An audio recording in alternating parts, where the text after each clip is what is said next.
President Emerson Mnangagwa and Vice President Kwaisadyiwa Ropisa had a tense, closed-door Politburo meeting Wednesday, assessing the fallout from ZANU-PF's recent Bulawayo conference. Sanambenda mashoko anobudanyirwa panapa anoti wasubscribe or like or turn on the bell icon.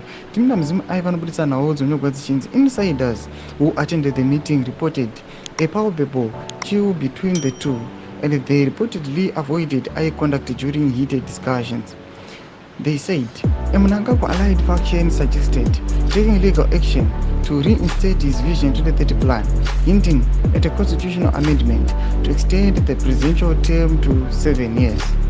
This comes after Chiwenga and his military backers opposed Mnangagwa's push to stay in office until 2030, forcing him to announce an exit by 2028 tentatively.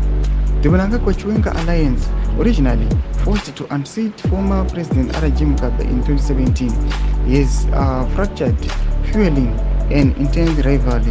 The pact was supposed to see Mnangagwa serve a single term before handing over power to Chiwenga, a deal known as Gentleman's Agreement. However, Mnangagwa's re-alliance on the CAO instead of the military for his 2023 re-election further deepened the rift. Maswambana panapa tikona buda mzimu evachiti aiwa nawo aiwa rift iripo pakati leaders awa.